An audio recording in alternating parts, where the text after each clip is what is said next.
mtu hawezi kusimama vile ninasimama hapa.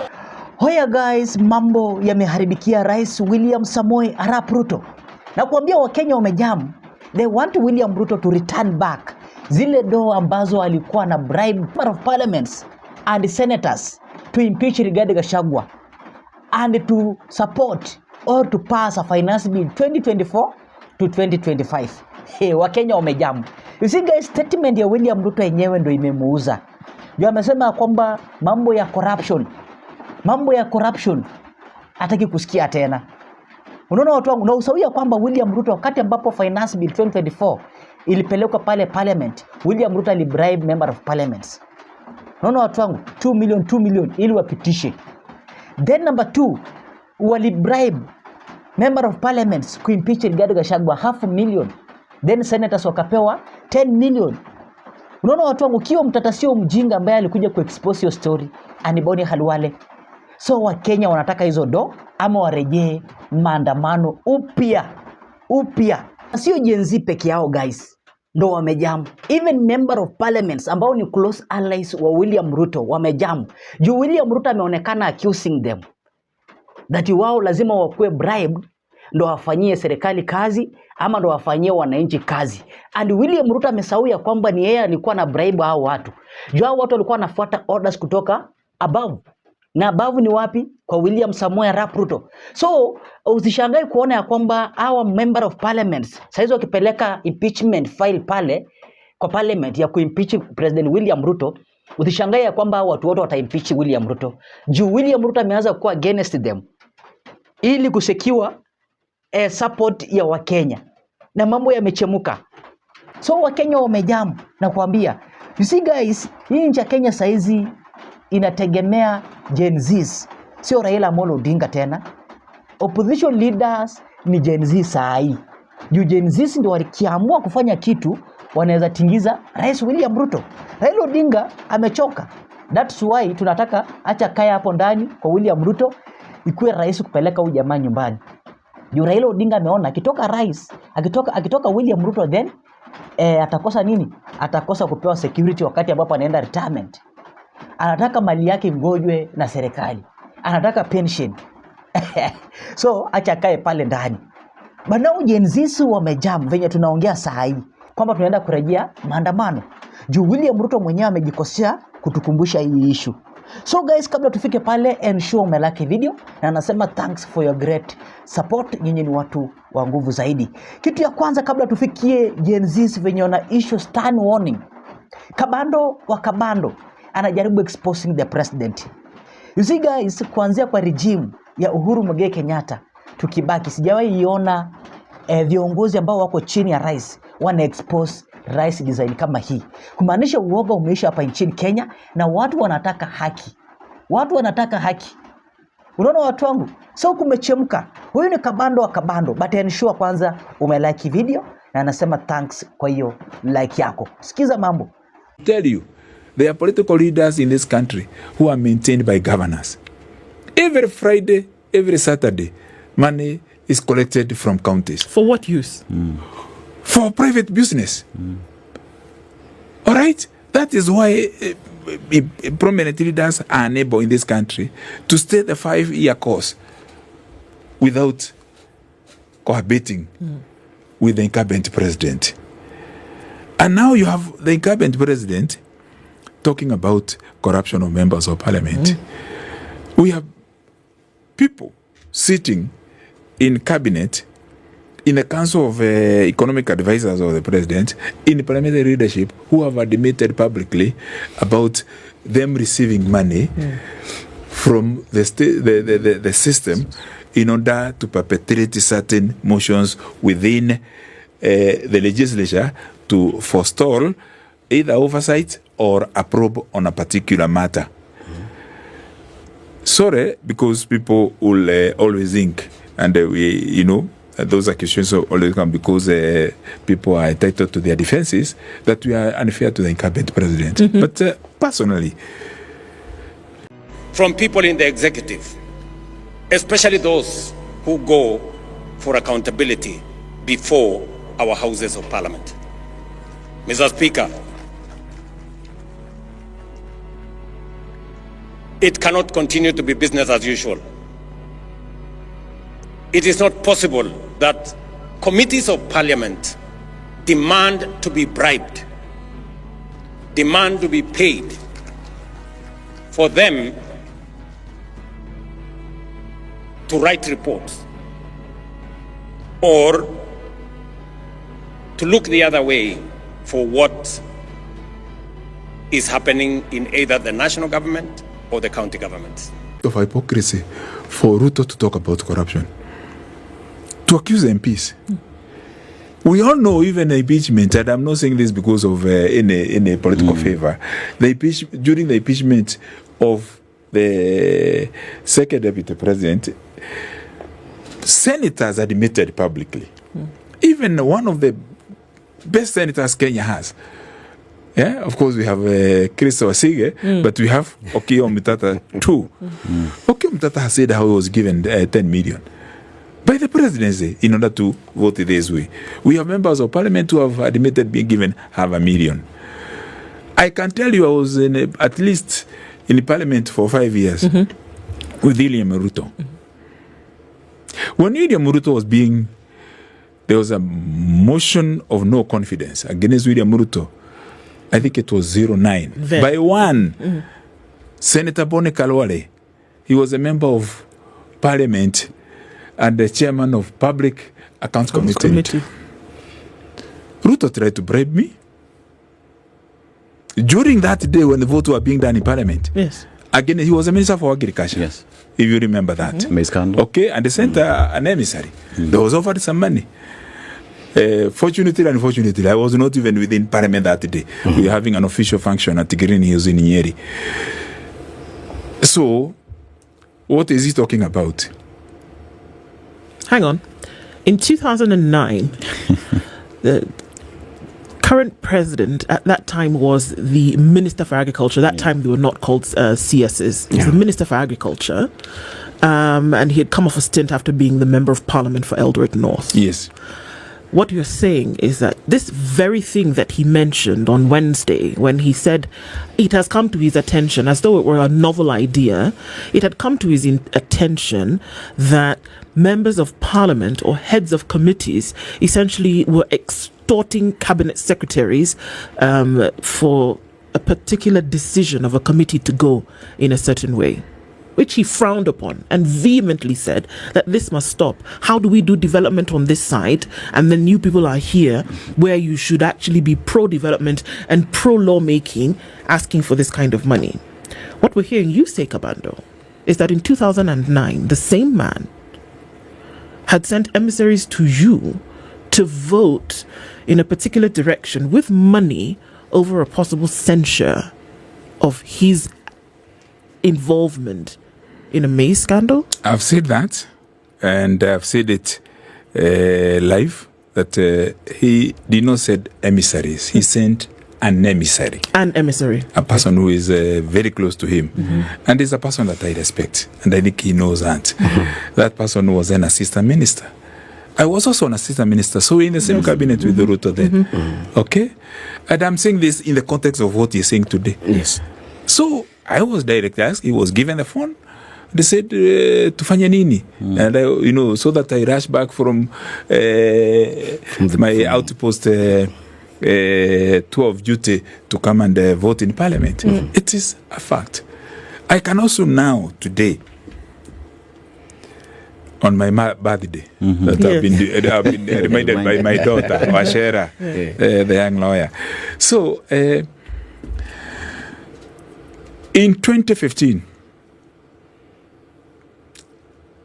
there was a case of the National Youth Service scandal. Then where is scandal? Where money was being carried in Sacks. money bags from a branch of Family Bank in the CBD of Nairobi, Central Business District.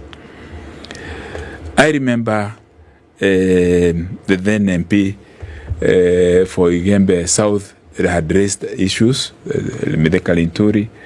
After that, in this very studio, with Yvonne Okwara was working here in a KTN, I remember we having a very heated debate about NYS with Alfred Keter. We are members of parliament together. And I even remember receiving a communication from the then director of National Youth Service, Japet Rugut, who was just ladded there from being the provincial commissioner, Central Province. So he works in Nyeri. And initially, we thought there were some propagandas. But as the process ensued, we got into details and facts. Okay? So one day I made a decision on a Sunday. And I left Nairobi and I went to a marketplace called Ishamara for a prayer of children that I was taking to Mule Children Home, 5 siblings whose mother had passed on. And before the prayer meeting started, I requested for an exclusive interview with a media station, your competitor. So I only called one media station. And they carried the breaking news of me calling for the resignation of Anne Waiguru. You can still search it. It's still on YouTube. Calling for resignation of Anne Waiguru from Mokoroine that Sunday afternoon because of NYS, because we had got details about the looting of NYS. 3 days later, William Ruto, as deputy president, called me in the presence of Jomo Ashiali.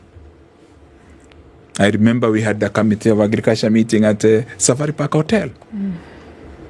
And when he called and asked me to stop the criticism and to leave the issue of NYS. Why? Okay? Because in his words, Kabando hujui hili jambo litafika wapi. So I did not agree with him. Deputy President, and I swear in the name of my mother and God Almighty, called me William Ruto, asking me to stop speaking about the scandal of National Youth Service when we already had spoken about it. And the following day, actually I spoke to him and I gave Ashiari to talk to him. Ashiari talked about the different issues. The following day, I led 28 members of parliament. It's on record. You covered it even yourself. And we did a press conference, 4 members of parliament present, 24 members of parliament endorsing the statement from where they were. One group was in Naroko South. The other group was being hosted in Teso by an MP. She is back, called Mary Emase. 28 members of parliament, we gave Uhuru 48 hours to sack Anne Waiguru as a cabinet secretary for youth affairs. So you brought this matter and forward. I was around near, about 5 minutes from here, at Boma Hotel, which is owned by Red Cross. We held a press conference. Who were present physically? Myself, Washiari, Karekebiuki, and Karioke Biuki from Mara constituency, and Kigo Jenga from Gatondo North. 4 of us signed physically. We 4 spoke, but 24 others endorsed the statement. This very evening, Ruto called me in presence of other MPs because, again, we are having a meeting there. Yes. And ask me to keep off the matter. For a second time. For a second time. Washiari was present that time when he called me, and even Kanikega was present for the second time. Soon after, you remember, Ruto went to Zimmerman PCA Church, and he talked about the catwalk. Okay? You remember the statement by Junet Mohammed. You remember the statement by John Buddy, who is in Treasury now. And Junet is now leader of the minority. You remember the statement by Eden Duare. You remember the song Kila Mtu Atabeba Mzigo Wake by Morkomen, who is now in charge of Iteria. And Ruto talks about catwalk and the money being by Karari. He said the deputy president, a consumer of raw intelligence, said that the money was stolen in church in Zimmerman. But after that, when there was a story that was headlined, after IPOS did a survey about the most corrupt people in Kenya, and he was among the top two, whatever, things changed and a meeting was held in his official residence and the political alliance were built. So I've given these instances. We sometimes don't even talk about these issues. These are the matters I've given you. Yeah. For instance, the one of giving Uhuru Kenyatta 48 hours to sack his cabinet secretary. And we pushed until she was sacked. Okay? And then they requested to be given light duties. And of course, the rest is history. You know. But Mheshimiwa, one may wonder, so why did you not, at that particular time, expose the former deputy president and now the president? Why speak now? Why didn't you expose those incidences then? You see, even now there are many incidences that we don't talk about. We talk about the issue. Yes. You talk about the issue. That time, the issue we are talking about was the issue of National Youth Service and those implicated. Okay? So if you mix issues, people will focus on the personality and not the issue. Today, I've mentioned this because it's in context. Because Ruto is talking about MPs are demanding bribes. I've given incidences and I've given a fact that you can trace. There are things that are not, you cannot contest them because they are spoken. They are on YouTube. They are on print media. They are voiced in the media. So, in the context of the President of the Republic of Kenya, the fifth, Dr. William Ruto, is accusing legislators, the Senate and the National Assembly, of being bribe takers. But he is a chief bribe giver. All right? And in any case, some of these issues relating to President Ruto are not all of them are not motivated by personal prejudice. Isn't he pushing for the sale of pipeline, Kenya Pipeline Corporation? The privatization. Who has that Privatization of it, yeah. Okay, the sale. Privatization is sale. It's the sale of Kenya Pipeline Corporation. Who has more cases of corruption at Kenya Pipeline Corporation than Ruto? How so? What are you talking about in terms of cases at KPC? He has had cases of corruption. Actually, Standard has covered more of those cases than the nation, of course, the mainstream media. Him in court for being paid for services he did not render at Kenya Pipeline Corporation. Number two, for also being taken to court for grabbing of land belonging to Kenya Pipeline Corporation. So, Kabando, we've covered an array of issues. So we've talked about the position of security in the country and how we missed it in 2013. We've talked about corruption and how those calling for the end of corruption are the ones who are deeply involved on matters corruption. You go to matters education and you look at what is also happening in education, and there is a problem in education. Talk about the education funding model, talk about capitation not getting to schools, and you look at all these issues and one just sits and asks, if the situation is this dire, then where are we heading as a country? What should a Kenyan sitting at home and listening to what it is we are speaking to right now, and they ask then, how do I move on as a Kenyan? How do I live in a country where nothing seems to be happening? What's the saving grace for a Kenyan who's listening? The saving grace is the effort and the indomitable spirit of optimism that is Kenya, the Kenyan people. We remember about 23 years ago, Kenya was rated globally as the most optimistic of country. You know what is happening in Kenya and athletics, you know, the inspiration. You see what is happening with the Kenyan Gen Zs globally. The story of the Kenyan Gen Zs opposition, non-violent, fearless, tribeless opposition to the dictatorship, to corruption, the pursuit for accountability, for transparency, for good governance is a very big global story and is inspiring other countries. That's the saving grace. And as my friend Governor Muranga said 2 days ago, while speaking from Homa Bay, will be mistaken, we politicians, to imagine that things will be easy in 2027 or countdown to 2027 because the president is getting support from ethnic kingpins and the bigwigs are around, and because he has captured parliament and he has suffocated constitutional agencies that are supposed to promote and protect and defend good governance and the rule of law and constitutionalism because of the youth factor. We speak to young people, they speak to us, we meet them, we read about what they write.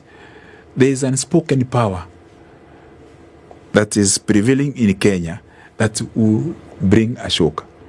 Listen to what Ruto is trying to say. Listen to what Raila is saying. Listen to Kalonzo. I've just mentioned those. Even listen to what the former Deputy President Rigathi is saying. Really, will you hear any complete a speech without mentioning Gen Zs? Because we all know that the unspoken power that is definitely, inevitably going to explode is youth power in the coming. I know I had a discussion with some peers yesterday, some other place in the morning yesterday, and there are questions. Are these Gen Z's young people going to do different from the other young people in the previous times where they just complain and then lament, rant, and then the elections come, they go to the ethnic cocoons and they are domiciled within their tribal arenas. This time, it is different if you listen carefully. They may not have settled for their national leader, and they may not have identified with a political party. Even as Ruto is taking young people to State House, the house of the state of Kenya, to give them pikipikis. And I saw one morning while I was driving here, one young person who is asking for mercy and protection because he was deceived at the State House. And they were chased, and now he says he needs his motorbike. We have seen Raila Odinga has taken 2 or 3 young people who were very prominent last year. We have seen Kalonzo talking about that. We have seen even Rigathi facing some young people while in US tour. So that is a saving grace for Kenya, in my view. That there is a population that has conscience, they have consciousness, and they are unlikely to be compromised. And they will be a shocker. You may have a Senegal in Kenya. It happened the other day. You can see who is being celebrated in Kenya. And look at the graffiti on public service vehicles in Kenya. It's Burkina Faso, Ibrahim Traore. He was not elected. He overthrew a government. But like in 1987, when we were being inspired by the Sire Kabila riding from Rwanda to Katanga and then to Kinshasa. And yet we are facing an election there as young people in 1987. But we are being inspired by the takeover because young people are impatient, they are puritanical, they have ideologues, they have lofty ideals. They will be a shocker. And we in politics who may assume their presence and who may underrate their determination will go to oblivion. Now, Mheshimiwa, do you think the Gen Z or the youth are going to participate in the 2027 general election, given that most of them are deemed to be keyboard warriors who are only criticizing the government, but when it comes to participating in the electoral process, the question now lingers. Will they really participate in voting? And what at it? What about, because if there will be a shock, as you put it, then I think the president is also hearing and getting to know that. What about the issue of trying to block them from registering themselves as voters? Thank you very much. When I posted the poster of Spice FM that will be coming over here, some friends I was with discussed that. And by the way, Spice FM is highly rated because we get feedback. And we have given this feedback before. Yeah. One gentleman said I talk about this, and I'm very happy that you have asked about it. Yes. In the past, there is evidence that the youth have voted. That they even have voted for their own. It is clear they are very determined to register as voters now. In fact, unlike before when we had youth apathy, in 2022, nearly 8 million voters did not turn out. Out of the 8 million, about 90% were young people. One Saturday afternoon, we sat with the girl you saw escorting me here, with her peers. And we had a difficulty, myself and 3 other friends. We had a difficulty in the round table with these early millennials and Gen Zs. And we were thinking they were being like disrespectful. Of course, we accommodated them. And one of the friends, a retired media practitioner, stepped forward to moderate. It was in my home, and said, "Let's listen to them." We were like, "Now you people are not agreeing what you are saying." Yes. We had not a debate, almost like a session with our own children. It came to pass what they were saying. Everything that happened in 2022, the abstention, the dismissal, because they were saying this is a race of hyenas. Sorry to use that analogy. It's a race of hyenas. One will eat you from the foot, the other will eat you from the head. There's no stake for us here.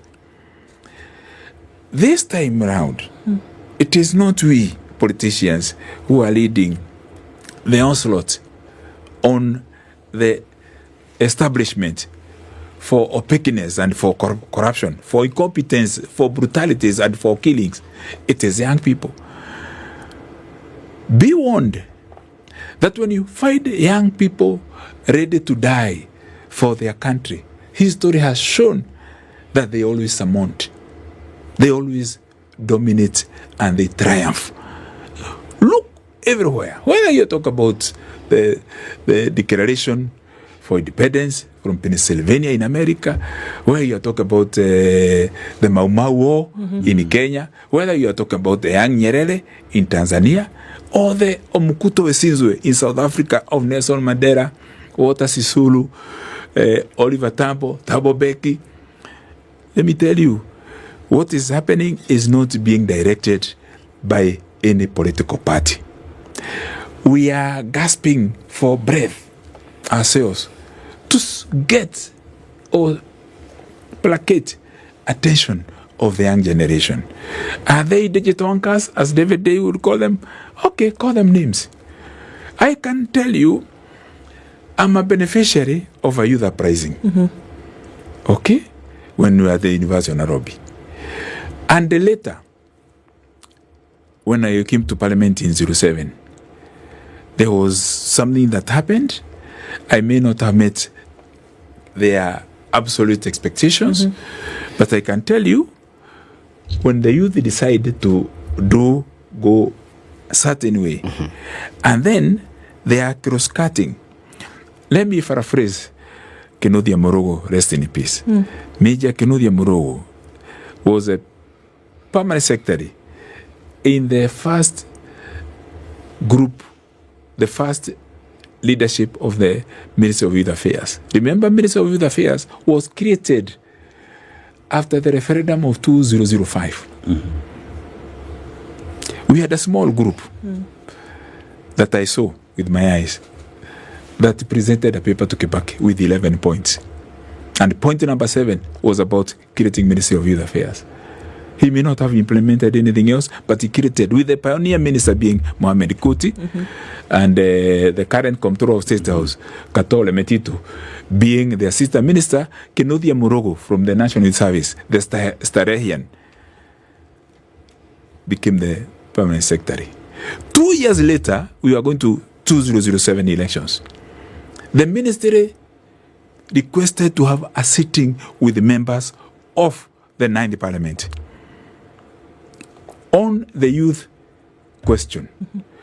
Barely 40 members of Parliament from the 222 attended that sitting at Parliament buildings. The paper that Major Kenodia Murogo presented had a youth Marshall Plan and the quick interventions that were necessary in order to prevent the youth uprising. And even gave an example, he did. And he repeated that later because I joined him the following year when I was appointed as Minister for Youth Affairs and Sports, that the youth of Kenya will soon push by their bare hands Kenyatta International Convention Center. And that round building will horizontally fall on another round building, the Nation Center. And the Nation Center will touch Kirinyaga Road, the Chumagumu area, spare parts. You know, in that election, you know what happened?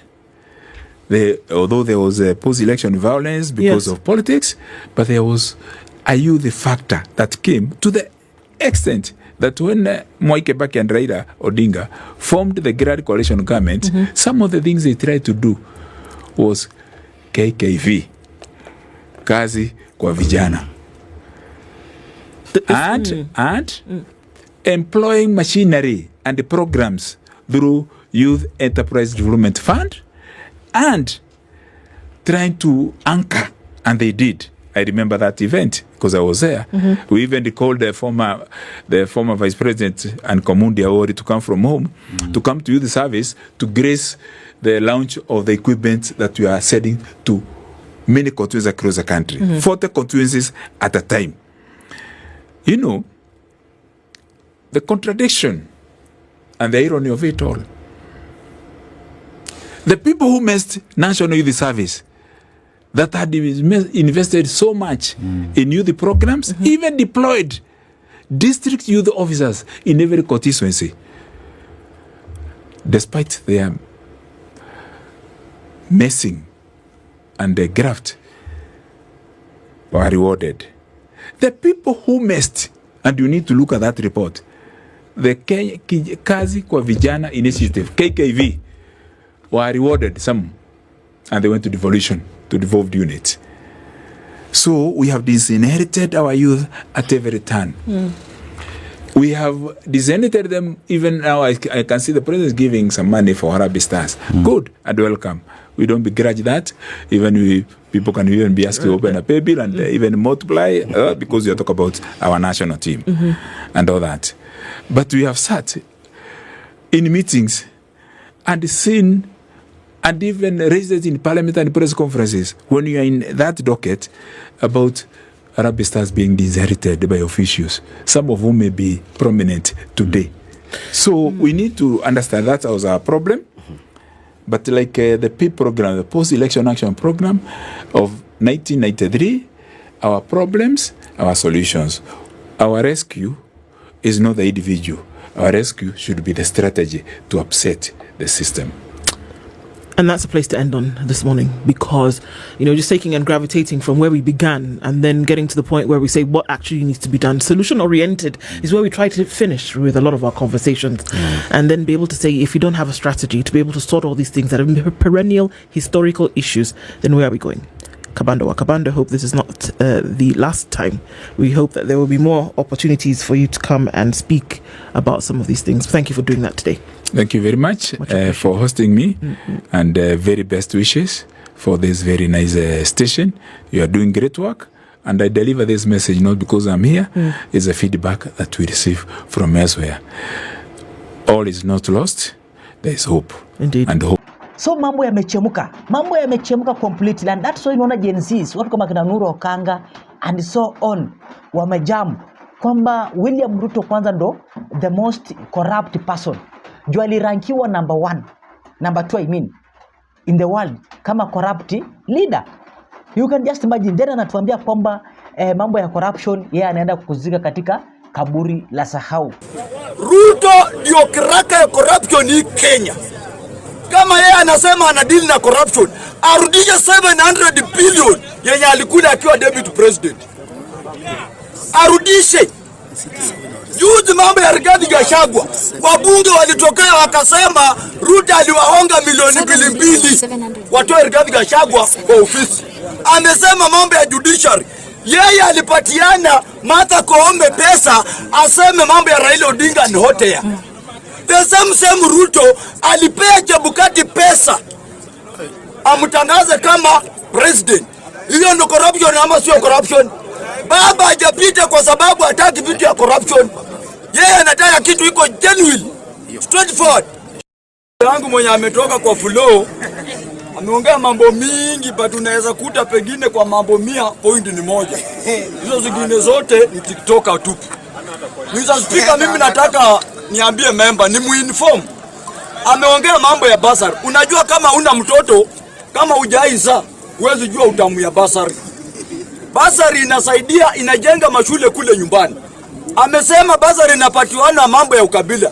Hapa mfano ni Babu Owino. Babu Owino nimeona akigawa basari, watu wamejadongo. Wanapiga kule kura. Wanakuja hapa Jakaranda, wanapewa basari. Babu Owino apatiani basari kwa mambo ya mapendeleo. Nataka ni inform member, sio lazima usome ndio ukue na akili. Lazima kuna ile akili Mungu unazaliwa nayo. Mzungu anaongea simple English. Before you talk, think twice. And anarudia anasema use common sense. So Mr. Kenya ana common sense na before ongea hajafikiria. Ameongea mambo ya pikipiki. Jana alipandisha hapa laini ya mambo ya mapikipiki. Sasa ataenda na mguu nyumbani. Ni jambo la aibu mtu kama Kenya anasema yeye ni sijui Ruto mifupa, sijui Raila nini. Na jana hapa pikipiki zilitoka Mathare, Kibira, Dandora, wasema ati watu wa Jakaranda wamepewa pikipiki. Hakuna mtu mmoja wa Jakaranda alipewa pikipiki. Hata Kenya mwenyewe alikuwa kama puppet.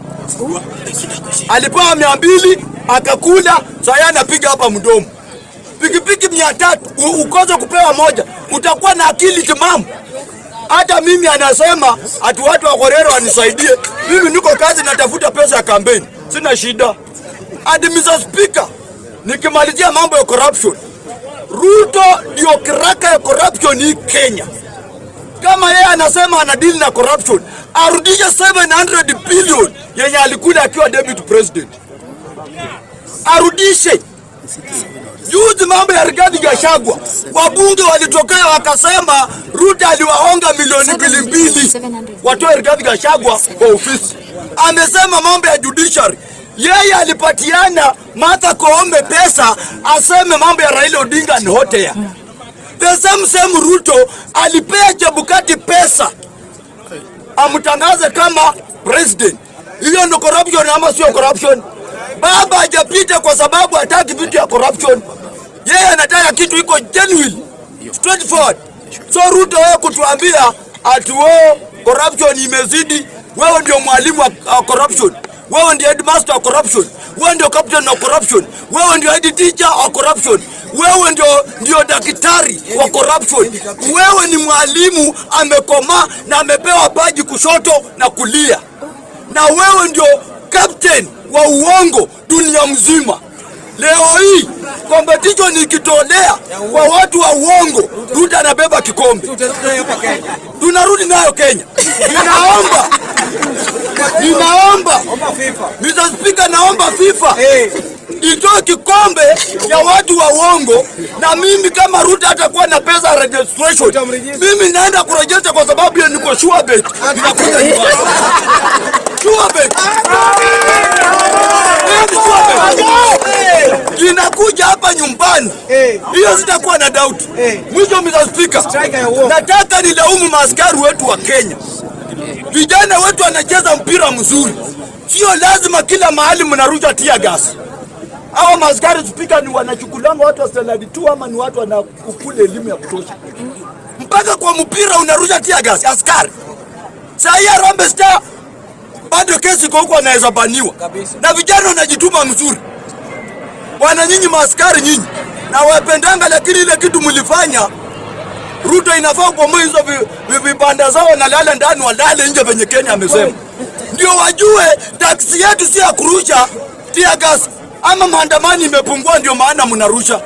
Nyinyi maofisa muachane na Harambee Star icheze mpira, tubebe hii kikombe, alafu watoe kikombe ya watu waongo, mimi ni register irudi tena nyumbani. I raise my case, Mr. Speaker. Thank you for listening to me.